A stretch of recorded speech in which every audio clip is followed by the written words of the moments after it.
Hi everyone! Starting a minute or two here early because I just brought our turkey vulture back into his main enclosure and gave him a nice chunk of rat, and I wanted to make sure that everyone got a chance to watch some of this. So we are, right now we're kind of partially outside. We have a little bit of a roof, but we've got open mesh around us. This is the main kind of front display area of our resident turkey vulture. So this is a bird we call Nero. He's our oldest education raptor who lives here at the Raptor Center at a nice 46 years old, which is a fairly advanced age for most raptors, but for turkey vultures seems to be doing just fine. So vultures in general tend to be fairly long-lived compared to some other raptor species. So we're just gonna hang out in here. I have a book today that's going to be about another kind of North American vulture called the California Condor, and I thought that this bird would make for an excellent kind of companion to this particular book, since this bird actually is living with people because of some work involved with the conservation of California condors. I thought it was a really nice fit. I will also say as we begin, so this particular turkey vulture is what we call a human imprint, which means that at some point, if he gets a little bit interested in what we're doing over here in the corner, I might end up having to kind of relocate him. If he comes over here, I'll just step him back up and put him back over here on this cliff or on this nice kind of piece of driftwood behind me. So if I have to pause for a second and do that, that is why. Just want to make sure that he doesn't get too interested in some of the electronics and things I have going on over here. So if that happens, I apologize. We'll pause and keep on going. The other thing I have to say before we get started is hopefully if you've been keeping an eye on this Facebook page, you've been noticing a lot of the things that we've been posting about our new online program series, the Meet a Raptor series. So make sure if you haven't seen anything about that yet, check out our Facebook page that you're on and also our website as well for the most up-to-date information on when those programs are, where you can do a short program with meeting one of our raptor species really up close and personal. So we'll be doing those on a weekly basis, so check that out. We'll talk about that a little bit more later. So while he's still working on eating this nice chunk of rat, I figured it's a great time for us to begin this book. I've been really looking forward to reading this one with all of you. This one is called Condors Egg. It's by Jonathan London and illustrated by James Chaffee. And you can see from the art right here at the beginning, you can see why I've been so excited about this one. I think it's gorgeous, so I'm very excited. So this is about the California Condor. So let's find out a little bit more. So it starts off with this beautiful, here, I'll try to frame this a little bit better. There we go. It's beautiful clouds. Looks like maybe a little bit of sunrise over here. So Condors Egg. Among the rugged slopes of inland cliffs, there live two California condors. You can see them up close here. Enormous wingspan on the side of a cliff, it looks like. One condor flies, soaring high in the sky. Circling, he rides the warm air higher than the tops of the clouds. See the beautiful landscape below him. Enormous wingspan though, do you see?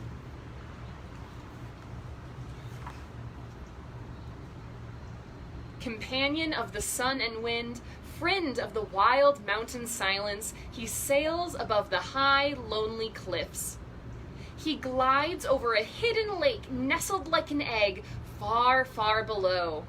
The condor tilts and circles, sliding down the wind out of the blinding sun. You can see this beautiful landscape below. Beautiful western landscape.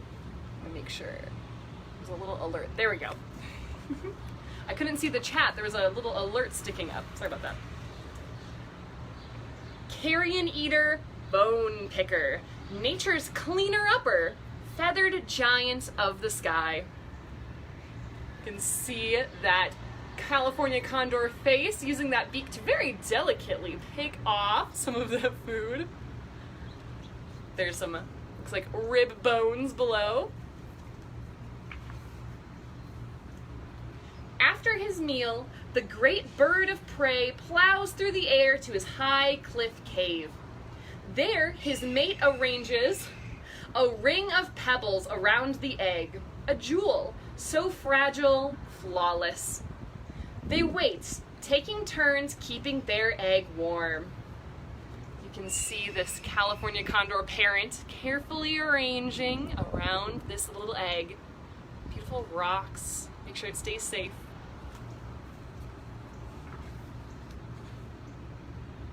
We also, I'm gonna pause for just a moment too, there's been a pair of turkey vultures that I've been seeing in this area.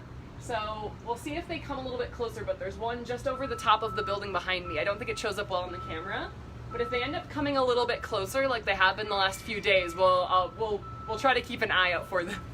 It's pretty exciting. Anyway, back to Condors Egg. In the night, a storm brews. Black clouds boil up. Thunder rumbles and growls, and electric branches illuminate the sky. Suddenly, a bolt of jagged fire strikes above the condor's cave with a terrible crash. Rocks tumble and crumble. With an explosion of wings and feathers, the condors flail and flap. So you can see that bolt of lightning in the storm, and below the California condors and their egg.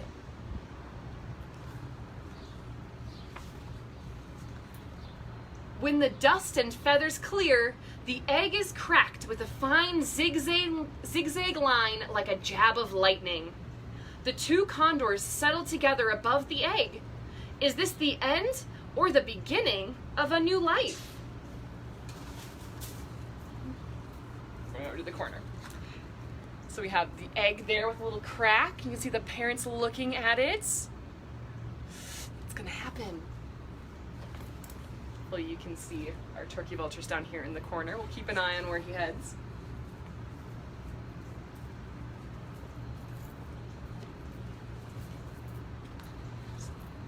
Do we need to go somewhere else?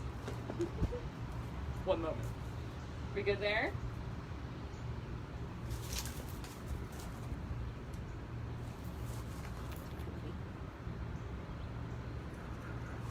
See if we can put him back on his cliff here.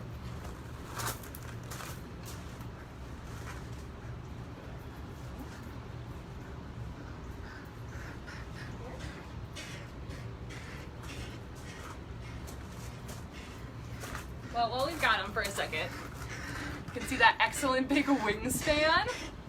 Trying to put him back on his cliff here.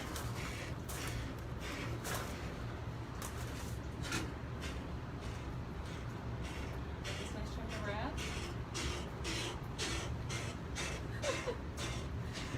One moment.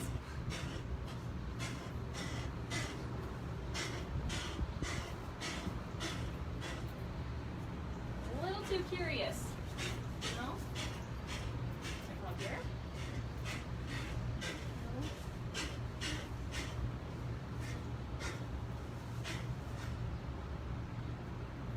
Check out here. No, we want to hang out. Well, we'll take a brief pause from our reading for just a moment while we look at this excellent long wingspan. So while he's holding his wings open at least, I do want to point out that wonderful kind of two colors that you might see. So if you see any turkey vultures around right now, you might notice that really nice kind of silvery kind of bottom half of the wing. There we go, let's try eating some more. Got this nice chunk of rat there. We've been testing this out for a few days to see how well it works, so we'll see if we've got a few more minutes in here to read. So, where we left off is we had our condor egg that had a big crack on it. We need to find out what happens next. All night, the wind roars and lashes rain at the cave's door. And throughout the storm, the lightning cracks open the night sky like an enormous black egg. But by dawn, the storm is over. The sky is clear. The sun enters and warms the cave. You can see the beautiful sunny landscape. That egg is still there with that big crack on it. Let's see what happens. And by morning, something begins to stir within the condor's egg. First, a beak, then a talon, then a wet, bald head pushes through. Finally, the whole wobbly chick looking dazed by the lights. So we have it emerging, and then we have that chick coming out. We'll see if we end up having to reload Pace to outside of the mute. We'll see. Maybe we're okay.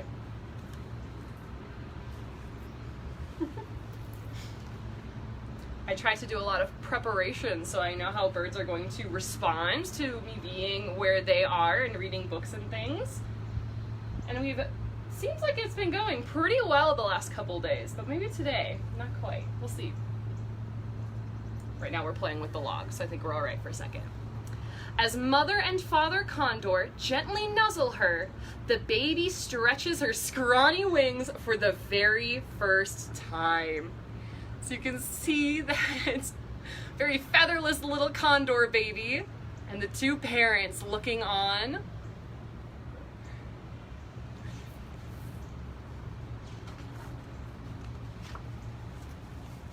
In less than a year, she will be able to fly. She will sail among the clouds, companion of the sun and wind, another feathered giant of the sky. So here we have 3 California condors soaring through the air.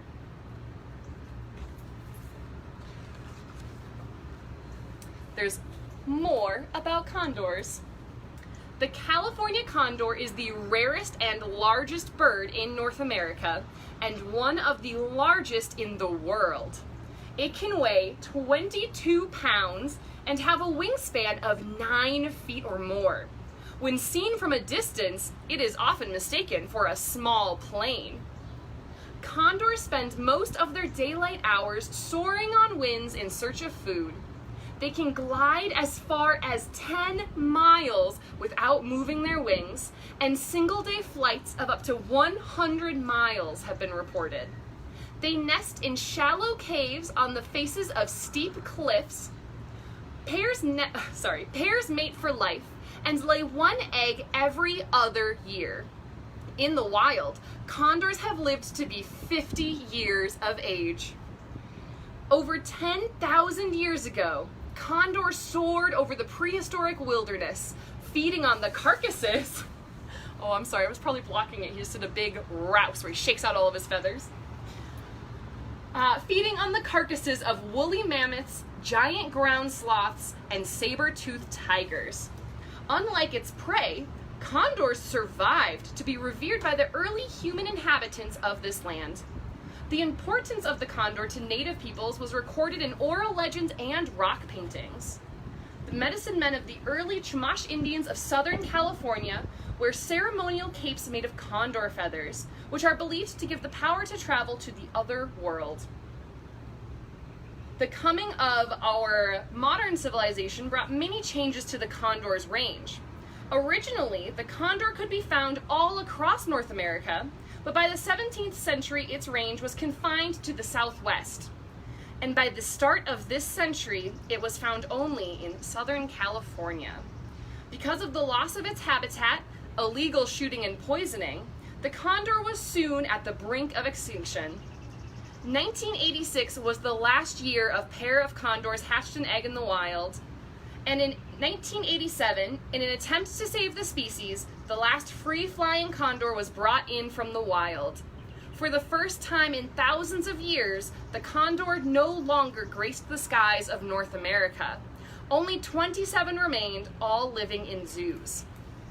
Only 5 years later, due to the success of the captive breeding program, the population of California condors had nearly doubled, and 2 young chicks were released into the wild. One of them was the offspring of the last male condor to be brought in from the wild, and one was the offspring of the last female to be brought in from the wild. It seems only fitting that the last pair of free-flying condors should be the parents of the first condors to return to the wild. It's hoped that one day these feather giants will once again be seen flying freely across the skies of North America. That was actually a letter from Robert Mesta, the Condor Recovery Program Coordinator. So the California condor is an endangered species, and for a long time during kind of the late 1900s, they were down to a very, very small number. Now, because of a combination of greater legal protections and education, as well as a very robust captive breeding program where California condors are brought to places like zoos where they can safely live and lay eggs that can be raised to adult size, we've been able to really improve the number of California condors living out in the wild. So right now we have a couple hundred California condors that we can track all throughout kind of Southern California, Utah, the Arizona area. Think of kind of warm, dry areas with some nice tall cliffs and things to nest on. I personally like to look at some of the national parks in the area. Many of those national parks actually do have active condor nests, or every few years we'll have an active condor nest because of the cliff-like habitat that you normally will find those nests in.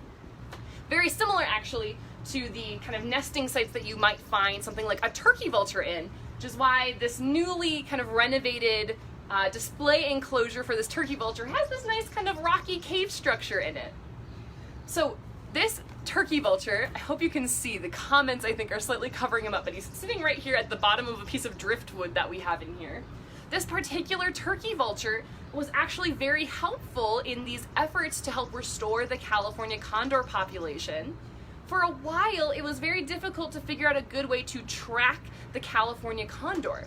Like other North American vultures, California condors cannot be banded on their legs like they can be for a lot of other bird and raptor species. And that is because our North American vultures do what's called urohydrosis, which is a very fancy way of saying that in order to cool down, they will actually eliminate waste, or what looks like defecating, on their own legs. It acts very similar to our sweat in that it is on their skin, it evaporates in the heat, and that cools them off. So a very clever way of figuring out how to cool oneself off if you're living in very warm, dry areas. Going over to the window behind me, I might be blocking him a little bit. There are some wonderful trees with a lot of birds behind us right now, so he might be kind of patrolling, looking down over at those. Keep an eye on him. Like I said, I don't want him investigating any of the electronic equipment I have set up over here. So this turkey vulture, along with a few others, was actually taken into captivity to help figure out a way to track these California condors that didn't involve putting bands on their legs.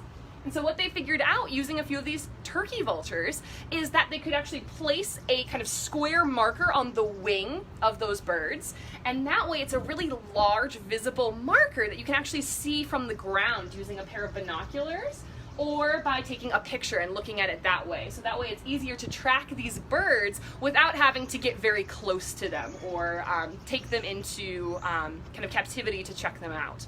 So we're able to keep track of them. So a lot of California condor pictures that you might see, you'll see a big kind of color square with a number on it on one of their wings.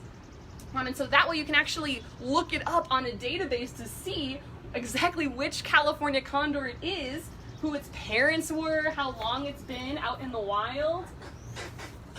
Relocate him here again. A little too interested. So you can actually see, while he has his wing out, so you can see this kind of bent part of his wing, that's about where that band would be. So part of why this turkey vulture is so curious in what we're doing over here is because as part of that research project, he was raised by people. So he's a little bit more interested in what people are doing than what a normal parent-raised turkey vulture would be. So turkey vultures out in the wild normally wouldn't be very interested in what I was doing or what I was doing in here. Whereas a turkey vulture who's what we call a human imprint, who wasn't raised by his parents, is a little bit more interested in what's going on. So that is why this turkey vulture lives with us. So that is why, so this is a male turkey vulture as far as we can tell. And he is 46 years old, so he has been living with people since the 70s. That's when they were doing a lot of this initial research on California Condor banding. Back over here. So that's when they were doing a lot of that initial research on California Condor tracking, and they were first bringing these California Condors into captivity to be able to help them be able to recover some of their numbers. Which again, a very successful program. I do also have one thing I want to show you that I actually found when I was doing some cleaning and organizing lately, which is that we've actually had treated California Condor here at the Raptor Center at one point, and I believe at that time, or for some other reason, we actually have a cast of one of these California Condor feet. And I want to show it to you so you have an idea of how enormous these California Condors are. This is a cast of one of their feet. So as you can see, it's about the same size as my hand. It's how large these birds are. Their wingspan can be almost double what this turkey vulture's is. So it has these enormous feet to just give you an idea of how big these birds actually are. So again, kind of like it said in the book, these are vultures that really developed when there were a lot of really big animals living in North America. And so when those really big animals died, we needed some really big birds to help scavenge them and get rid of those carcasses.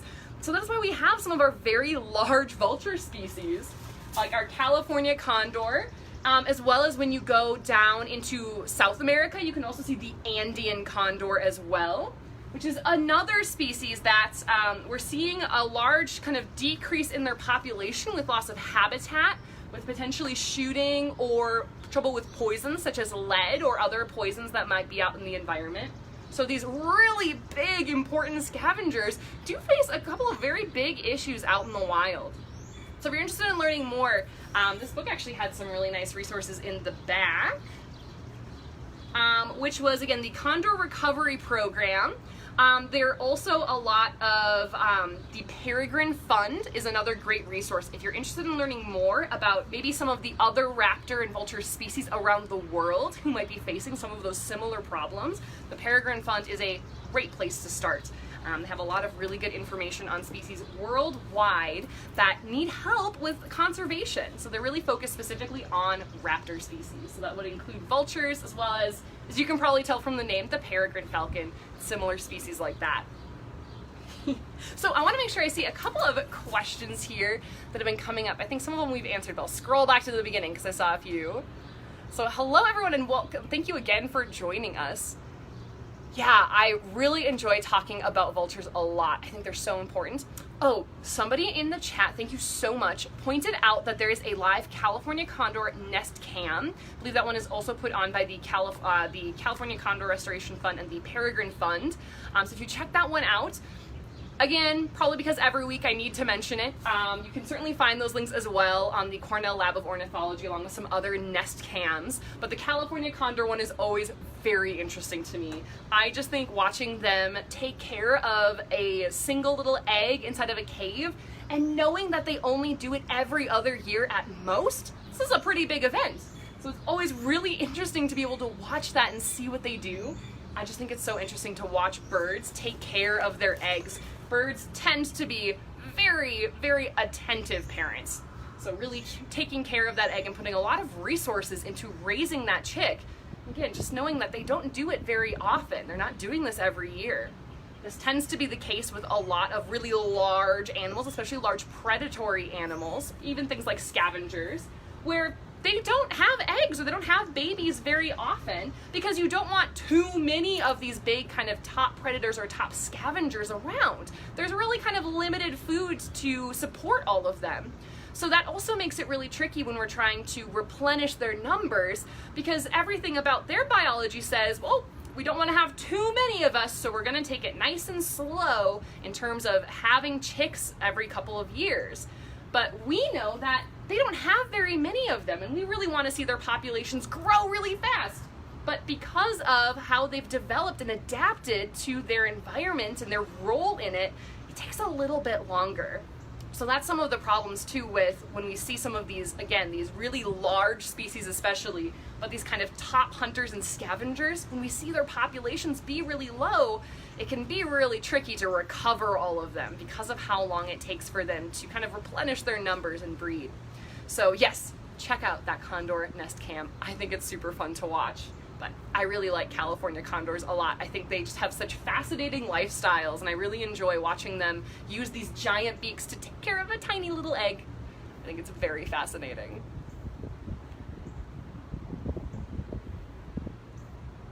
What is the range of turkey vultures? Great question. So here in North America, it kind of depends on where you're at. You can generally find them throughout pretty much most of North America, kind of up into southern Canada, and then down into Central and South America as well. So pretty much anywhere south of the southern part of Canada. Now, I have a caveat with that, which is that for most of the kind of northern half of North America, you won't see them all year long. They usually will head south where it's a little bit warmer for the winter. So here in Minnesota, for example, they usually head out in September and October, and we don't see them again until about April or May, depending on the year. We're getting a little bit close again. I might have to relocate here slightly. So they usually will head south for then. If you're a little bit further south, you might see them for longer each year, kind of depends. We've certainly seen a couple of stragglers sticking around for longer. Do you want to step up again? Maybe.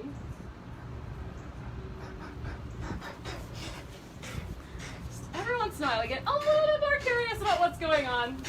Again, we were testing this out earlier this week, and he seemed pretty uninterested in me and what I was doing, but today we're pretty interested, so hopefully it's at least interesting for everybody. I will point out the noises that he's making are really the only noises that turkey vultures and other New World vultures can make, or what we call New World, so North, Central, and South American vultures. They don't have the part of the anatomy that other birds have that allows them to make what we think of as bird noises. The chirps and the songs and the trills. They don't really have that little organ that they need called a syrinx. It's kind of like an adjusted version of what we have. We have our larynx, we have our vocal cords that vibrate to make sound. Birds have something called a syrinx that kind of acts similar to if you inflate a balloon and then let the air out and it makes that squeaky noise, and you can change the noises of the squeaks by kind of tightening or loosening the opening of the balloon. Kind of works like that, kind of down further near their lungs.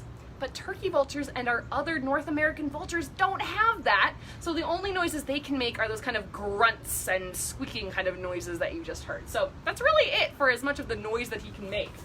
Put him back over here again. We'll do it all over again.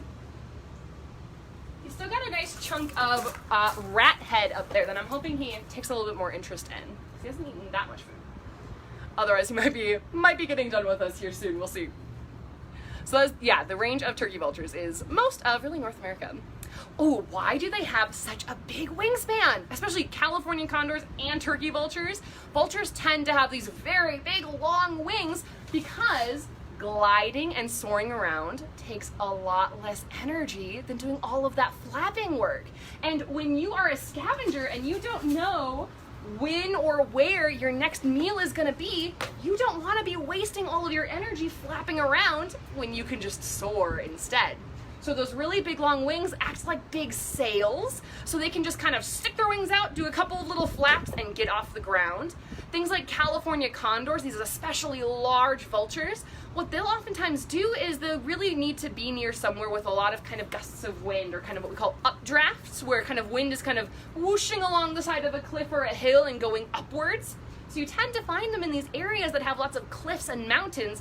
They really kind of need those to take off. They don't have very strong flight muscles, so the really big long wings, they can just, again, stick those out, kind of like if you're trying to fly a kite. The kite will just kind of, whoof, take off into the wind.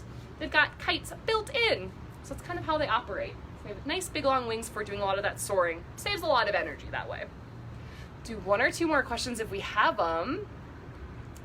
Can birds fly upside down? That is a really good question. There are some birds who you'll see doing some very interesting acrobatic moves. Most birds, because of the way that their wings are built, they kind of curve forward like this. And the way that lift is generated, you really kind of, I'm trying to do this in a mirror, so hopefully this works out. So you need like a wider leading edge so that air goes kind of slower over the top of the wing than it does, no, sorry, faster over the top of the wing, slower underneath. So you need a curve to it, and that's what generates lift, right? So if you are upside down, now you're kind of backwards and the wing is curved the wrong way. So for the most part, birds aren't usually able to sustain flight upside down, but you will see some very acrobatic moves where some of them will flip upside down for a moment or be able to kind of glide that way, or they'll kind of be falling upside down. But for the most part, it's pretty tricky for most birds to do any actual flight, any powered flight upside down. A lot of it is because of the way that their wings are shaped.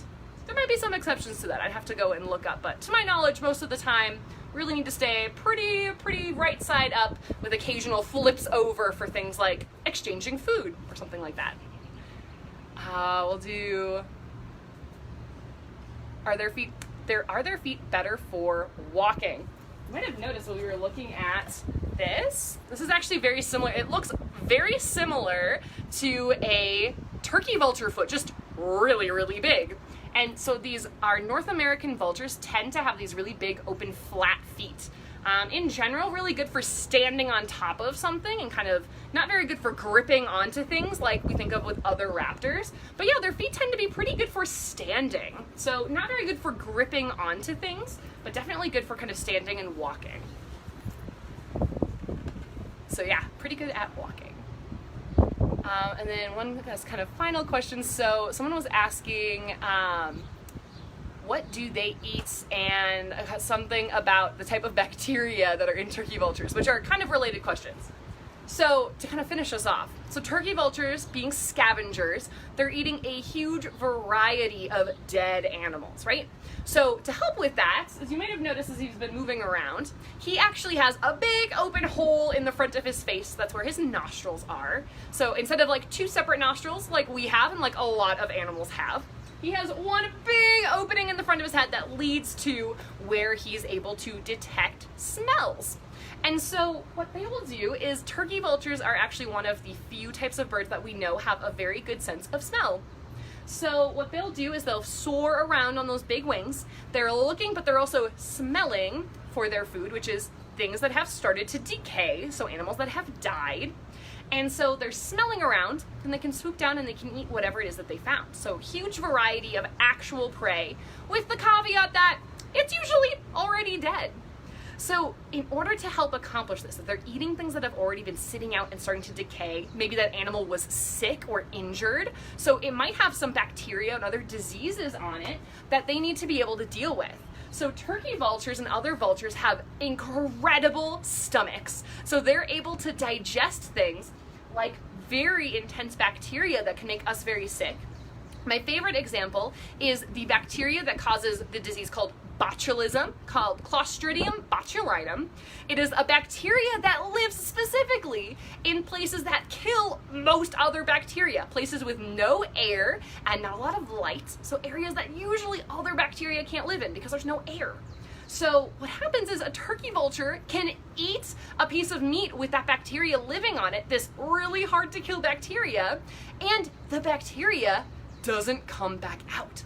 So the turkey vulture is actually able to remove that bacteria from the environment without getting anything else sick and without making itself sick in the process. So turkey vultures are able to digest these really dangerous bacteria or other parasites and things like that that keep the rest of us really healthy by getting rid of them. So two very important related ideas, that they're able to actually get rid of those bacteria from the environment, and they're doing it because they are our cleanup crew. They're our scavengers. They have to clean up all those messes left by things that have died out in the wild. I think it's a really good one to end on.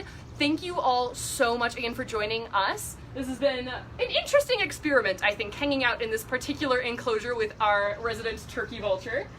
So hopefully he seemed to be very interested in what was going on, so hopefully this was enrichment for him as well.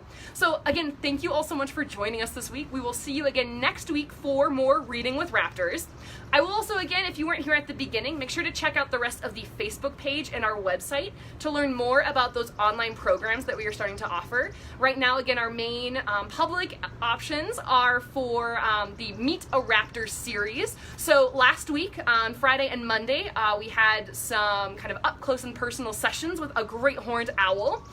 This week on Friday and Monday, we will be meeting an American kestrel. So nice and up close with lots of opportunities to ask more questions from our presenters. So definitely come and check those out and take a look at our website as well for other opportunities to support the Raptor Center as well. So thank you all again so much for joining us, and we will see you again here very soon. Have a good rest of your day.